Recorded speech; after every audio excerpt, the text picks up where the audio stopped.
Hi, സുഖല്ലേ? എനിക്കും അതേട്ടുള്ളൂ. ഇന്ന് നമുക്കൊരു പഴയകാല ഒരു ഉച്ചയൂണ് റെഡിയാക്കാം കേട്ടുള്ളൂ.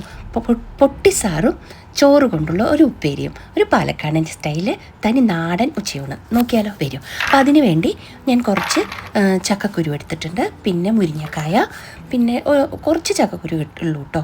പിന്നെ ഒരു ചെറിയ 2 മാങ്ങ അരിഞ്ഞതാണ്. അധികം പുളിയില്ലാത്ത മാങ്ങ എടുക്കണം കേട്ടുള്ളൂ ഇതിന്. ഇനി ആവശ്യത്തിന് വെള്ളം കൂടി ഒഴിച്ച് മഞ്ഞൾപ്പൊടി, മുളക് പൊടിയും കൂടി, ഉപ്പിടരുത് കേട്ടോ, നന്നായി കഷ്ണം വന്നിട്ട് ഇത് നമുക്ക് വേവിക്കാൻ വെക്കണം. അപ്പോൾ തോന്നും ഇത് ഞങ്ങൾക്ക് അറിയാലോ എന്ന്. അല്ല കേട്ടോ, വളരെ വ്യത്യാസമാണ് ഇത് ഉണ്ടാക്കണത്. കുറച്ച് സാധനം മതി, ഈസിയാണ് ഇത് ഉണ്ടാക്കാൻ. നമ്മൾ സാധാരണ ഉണ്ടാക്കണ മാങ്ങയും മുരിങ്ങക്കായും കറി പോലെ അല്ല ഇത് കേട്ടോളൂ. ഇതിൽ അരപ്പിലും കുറച്ച് വ്യത്യാസമുണ്ട്, വറുത്തിടണയിലും കുറച്ച് വ്യത്യാസമുണ്ട് കേട്ടോ. അപ്പോൾ ഇങ്ങനെ ഉണ്ടാക്കാറുള്ളവർ എന്താ പേര് നിങ്ങളുടെ നാട്ടിലെന്നൊക്കെ കമൻറ്റ് ചെയ്യൂ കേട്ടോളൂ.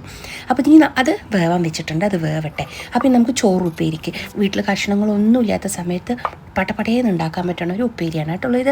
ഇതിനാകെ വേണ്ടത് ബാക്കി വന്ന ചോറ് കുറച്ച് വേണം, പിന്നെ കുറച്ച് ഉള്ളി, ചെറിയ ഉള്ളിയാണ് ബെസ്റ്റ്. അപ്പോൾ ചെറിയ ഉള്ളി അതുപോലെ ചെറുതായി നുറുക്കിയത്. ഇത് ചെറിയ ഉള്ളി അല്ലാട്ടുള്ളൂ, ഇത് സവാളയാണ്.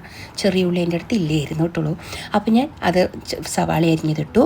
പിന്നെ അതിനാവശ്യത്തിനുള്ള ഉപ്പും പിന്നെ മുളക് പൊടിയും ഇതിനെ നന്നായിട്ട് മിക്സ് ആക്കണം കേട്ടുള്ളൂ. എന്നിട്ട് ഇത് കൈ കൊണ്ട് വേണമെങ്കിൽ ഒന്ന് മിക്സ് ചെയ്തോളൂ, കുഴയ്ക്കണ്ട. അങ്ങനെ നന്നായിട്ടൊന്ന് മിക്സ് ചെയ്തെടുക്കുക. അതുപോലെ കുറച്ചൊന്നിങ്ങനെ മിക്സ് ആവണം, മാതിരി ഇങ്ങനെ പീച്ച് കുഴയ്ക്കരുത് കേട്ടുള്ളൂ. പിന്നെ അതിലേക്ക് കുറച്ച് കറിവേപ്പിലയും കൂടി ചേർത്തിട്ടുണ്ട്.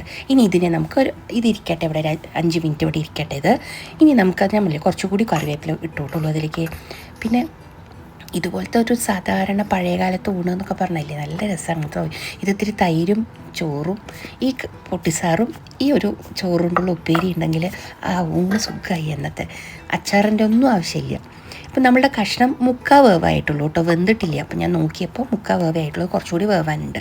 അപ്പോഴേക്കും നമുക്ക് ഒരു കാര്യം ചെയ്യാം, നമുക്കതിനുള്ള അരപ്പും കൂടി റെഡിയാക്കി വയ്ക്കാം. അപ്പം അരയ്ക്കാൻ വേണ്ടിയിട്ട് വെറും തേങ്ങയും പച്ചമുളകും മാത്രം മതിയിട്ടുള്ളൂ. അപ്പം ഞാൻ നോക്കുന്നുണ്ട് ഇടയ്ക്ക് നമ്മുടെ കൂട്ടാൻ വേവുണ്ടോയെന്നൊക്കെ. അപ്പോൾ പോരാ, അത് വെന്തിട്ടില്ല. ചക്കക്കുരു വേവണ്ടേ, അത് ചക്കക്കുരു വേവാൻ കുറച്ച് ടൈം എടുക്കും. അപ്പോൾ അത് വേവട്ടെ. കുക്കറിൽ ഉണ്ടാക്കാം, കുക്കറിൽ വേവിച്ച് പെട്ടെന്നാക്കാം. പക്ഷേ മാങ്ങയും മുരിങ്ങക്കായും വേഗം വേവുമല്ലോ. പിന്നെ നമുക്ക് അപ്പോഴേക്കും ഇത് അരയ്ക്കാൻ നോക്കാം. അരയ്ക്കാൻ വേണ്ടി ഞാൻ മിക്സിയിലേക്ക് നമ്മുടെ തേങ്ങ ചേർത്ത് കൊടുത്തു, നാളികേരം കൊടുത്തു, പിന്നെ പച്ചമുളക് ഇട്ടു. ജീരകമൊന്നും ഇടരുത് കേട്ടുള്ളൂ ഇതിൽ, അതാണ് പ്രത്യേകത. ജീരകമൊന്നും അരക്കില്ല കേട്ടോ ഇതിന്. പിന്നെ ഇതിനെ നമുക്കൊരു പാത്രത്തേക്ക് മാറ്റി വയ്ക്കാം. ഈ മിക്സിയിൽ കുറച്ച് വെള്ളം, ഈ ജാറിൽ കുറച്ച് വെള്ളം ഒഴിച്ചിട്ട് ആ വെള്ളവും നമുക്ക് വേണം കേട്ടുള്ളൂ ഇതിന്. അപ്പോൾ നിങ്ങളൊക്കെ ഈ കറി ഉണ്ടാക്കാറുണ്ടോ? നിങ്ങളുടെ നാട്ടിൽ ഇങ്ങനെ ഈ കറി ഉണ്ടാക്കാറുണ്ട്. ഇതിന് എന്താ പേര് പറയുക? പൊട്ടിസാറെന്ന് പറയാറുണ്ട്. എന്തുകൊണ്ട് ഇതിന് പൊട്ടിസാറെന്ന് പേര് വന്നെന്ന് എനിക്കറിയില്ല കേട്ടോ. അപ്പോൾ നിങ്ങൾക്കത് അറിയുമെന്ന് വെച്ചാൽ എന്തായാലും കമൻറ്റ് ചെയ്തിട്ട് പറഞ്ഞു തരണം കേട്ടോളൂ. അപ്പോൾ നമ്മുടെ കഷ്ണം 3/4 ഭാഗവും വെന്ത് കഴിഞ്ഞു. ഇനി ഇതിലേക്ക് നമുക്ക് ആവശ്യത്തിന് ഉപ്പ് ചേർക്കാം. ഉപ്പ് ഇപ്പം ചേർത്തിയാൽ മതി കേട്ടോളൂ, അല്ലെങ്കിൽ ചക്കക്കുരു ഒട്ടും വേവില്ലേ. പിന്നെ ഇപ്പോൾ ചക്കക്കുരു ഒരുവിധം വെന്തിട്ടുണ്ട്. അപ്പോൾ ഞാൻ അതിൽ ഉപ്പ് ചേർത്തി കൊടുത്തു. ഇനി കുറച്ച് നല്ലോണം കറിവേപ്പില ഇട്ട് കൊടുക്കും കേട്ടോളൂ. അപ്പോൾ എൻ്റെ അടുത്ത് ഉള്ളതിൽ മാക്സിമം കറിവേപ്പില ഞാൻ ഇട്ടിട്ടുണ്ട്.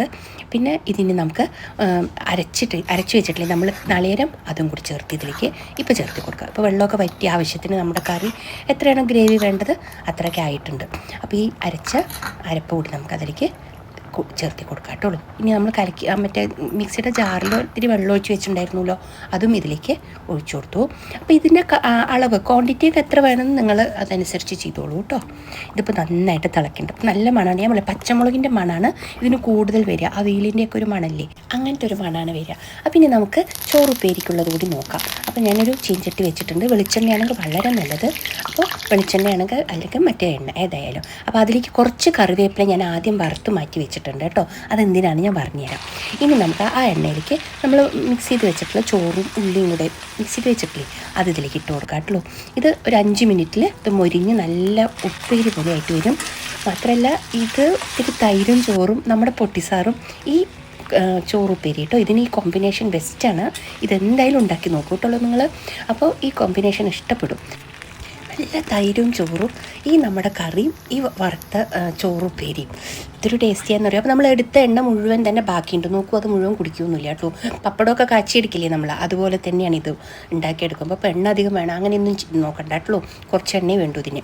ഇതാ നമ്മുടെ ചോറുപ്പേരി ഇപ്പം നല്ല മുരിഞ്ഞ അടിപൊളി രസമായിട്ടുണ്ട് കേട്ടോ. കാണാൻ തന്നെ എന്തൊരു ഭംഗിയാണ്. നമ്മുടെ കറി വെന്ത് നല്ല കുറുകി പാകമായിട്ടുണ്ട്. ഇനി നമുക്കിതിലേക്ക് വെളിച്ചെണ്ണ ഒഴിച്ചു കൊടുക്കാം കേട്ടോ. വെളിച്ചെണ്ണ അങ്ങനെ മേലെ ഒഴിച്ചു കൊടുക്കുകയാണ് വേണ്ടത്.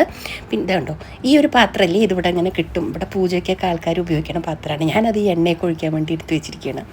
അപ്പോൾ ആ വെളിച്ചെണ്ണ ഇങ്ങനെ ഒഴിച്ചു കൊടുക്കുക.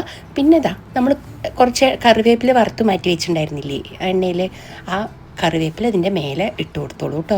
ഞാനിങ്ങനെ വറുത്തിട്ട് ഇട്ടുന്നേ ഉള്ളൂ, പച്ച കറിവേപ്പില മുകളിൽ ഇട്ടാൽ മതി കേട്ടോ. അപ്പോൾ ഓൾറെഡി ഞാൻ ഇട്ടിട്ടുണ്ടല്ലോ കറിവേപ്പില എന്ന് വിചാരിച്ചിട്ട് ഞാനൊന്ന് വറുത്തിട്ട് അതിന് മേലെ ഇട്ട് കൊടുത്താണ് കേട്ടോ, ഇത്തിരി ഭംഗിക്ക് വേണ്ടിയിട്ട്. അപ്പോൾ നമ്മുടെ പൊട്ടിസാർ ഇത് അവിടെ റെഡി ആയിട്ടുണ്ട്. നല്ല മണവും നല്ല സിമ്പിളായിട്ടുള്ളൊരു കറിയാണ്. അപ്പോൾ വിഷു കഴിഞ്ഞപ്പോൾ എന്തായാലും മുരിങ്ങക്കായും കിട്ടി, ചക്കക്കുരുവും കിട്ടി, മാങ്ങയും കിട്ടി. അപ്പോൾ ഞാൻ വിചാരിച്ചു ഇന്ന് പൊട്ടിസാറ് തന്നെ ഉണ്ടാക്കാമെന്ന്. അപ്പോൾ ലൈക്ക് ചെയ്യാനും ഷെയർ ചെയ്യാനും സബ്സ്ക്രൈബ് ചെയ്യാനൊന്നും മറക്കില്ലല്ലോ അല്ലേ? മറക്കില്ല എന്ന് എനിക്കറിയാം. അപ്പോൾ ശരിയുള്ളൂ, നമുക്ക് വീണ്ടും കാണാം. Okay, by.